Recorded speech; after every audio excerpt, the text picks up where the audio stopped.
कहानी शुरू होती है एक छोटे से शहर में, जहां सूरज की किरणें सुबह सुबह सड़कों पर बिछी धूल को चमकाती हैं। इस शहर का नाम है सूरजपुर। यहां रहता है आरव, एक मेहनती मध्यम वर्गीय लड़का जिसके सपने बड़े थे, लेकिन आत्मविश्वास अब टूट चुका था। आरव की जिंदगी में सब कुछ ठीक चल रहा था, तब तक कि एक रात ने उसकी दुनिया को उलट पुलट नहीं कर दिया। रात थी सर्दियों की, जब हवा इतनी ठंडी थी कि हड्डियां तक जमा दे। आरव अपनी छोटी सी दुकान बंद कर घर लौट रहा था। उसकी दुकान, जो कपड़े बेचने का छोटा सा कारोबार थी, उसका सब कुछ थी। उसने अपने पिता की मेहनत से शुरू की गई इस दुकान को अपने खून पसीने से चलाया था। लेकिन उस रात जब वह गलियों से गुजर रहा था, अचानक उसे कुछ लोगों की आवाजें सुनाई दी। उसने सोचा शायद कोई मजाक कर रहा है, लेकिन जैसे ही वह मुड़ा, उसने देखा कि उसकी दुकान में आग की लपटें उठ रही थीं। आरव का दिल धड़कने लगा। वह दौड़ा, चीखा, लेकिन आग इतनी तेज थी कि कुछ ही मिनटों में उसकी सारी मेहनत, सारी कमाई, सारी उम्मीदें जलकर राख हो गईं। आस पास के लोग इकट्ठा हो गए, लेकिन कोई कुछ नहीं कर सका। अगले दिन सुबह जब आरव अपनी जली हुई दुकान के सामने खड़ा था, उसका चेहरा पीला पड़ चुका था। उसकी आंखों में आंसू नहीं थे, बस एक खालीपन था।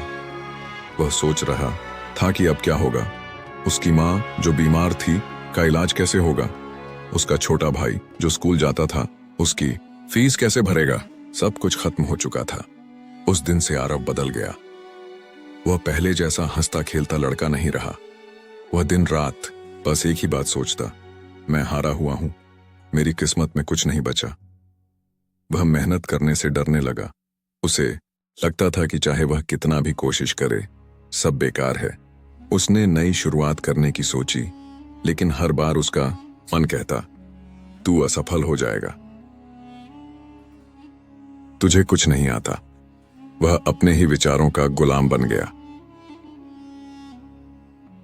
कुछ महीने बीत गए। आरव अब सिर्फ छोटे मोटे काम करता, कभी किसी की दुकान पर माल ढोता, कभी सड़क किनारे चाय की दुकान पर बर्तन धोता, लेकिन उसकी आंखों में अब कोई चमक नहीं थी। वह जिंदगी से हार मान चुका था। लोग उसे देखकर कहते, बेचारा आरव, कितना अच्छा लड़का था, लेकिन अब तो बस एक जिंदा लाश है। एक दिन जब सूरज डूब रहा था और आसमान लाल हो चुका था, आरव नदी किनारे बैठा था। वह अपने दुखों में डूबा हुआ था। तभी उसे किसी के कदमों की आहट सुनाई दी। उसने पलट कर देखा, एक लंबा दुबला पतला आदमी उसकी तरफ आ रहा था। उसकी उम्र शायद 50 के आसपास थी।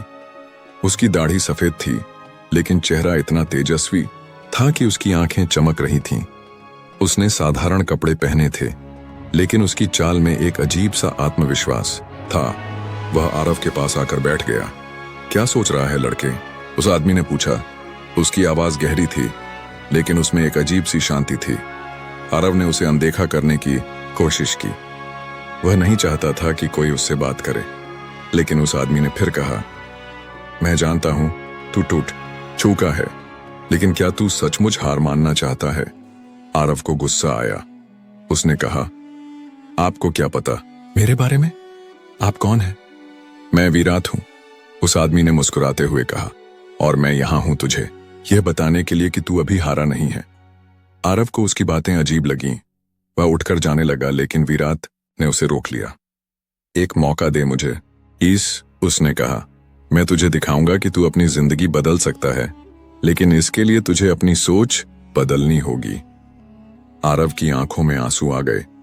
उसने उस तस्वीर को अपने सीने से लगाया और मन ही मन कहा, धन्यवाद विराट, आपने मुझे सिर्फ जिंदगी नहीं दी, बल्कि एक सबक दिया। मैं कभी हार नहीं मानूंगा। उस दिन से आरव ने और मेहनत की। उसने अपने शहर को बेहतर बनाने के लिए काम किया, और हर बार जब वह हारने के करीब होता, उसे विराट की बात याद आती, छोटी सोच बड़ी हार, सोच बदलो जिंदगी बदल जाएगी। आरव अब एक प्रेरणा बन चुका था। वह स्कूलों में जाकर बच्चों को अपनी कहानी सुनाता, लोगों को सिखाता कि हारना बुरा नहीं, लेकिन हार मान लेना सबसे बड़ी गलती है। वह कहता, अगर मेरी जिंदगी बदल सकती है तो आपकी भी बदल सकती है। बस आपको अपनी सोच बदलनी होगी। सूरजपुर अब पहले जैसा शहर नहीं रहा था। वहां के लोग अब आरव की तरह मेहनत करते, डर को अपने ऊपर हावी नहीं होने देते, और आरव हर दिन अपने काम में जुटा रहता। लेकिन हर शाम जब वह अकेले बैठता तो उसके चेहरे पर एक हल्की सी मुस्कान होती। वह जानता था कहीं ना कहीं विराट उसे देख रहा है। कहानी खत्म नहीं होती क्योंकि प्रेरणा कभी खत्म नहीं होती। विराट चला गया, लेकिन उसकी सीख आरव के जरिए सैकड़ों जिंदगियों को बदल रही थी। क्योंकि असली जीत तब होती है जब तुम खुद को हारे हुए मानने से इनकार कर दो। अगर ये कहानी आपके दिल को छू गई हो तो एक वादा करो, कभी हार मत मानना। और ऐसी ही प्रेरणादायक कहानियों के लिए सब्सक्राइब करो राइज एंड इंस्पायर को।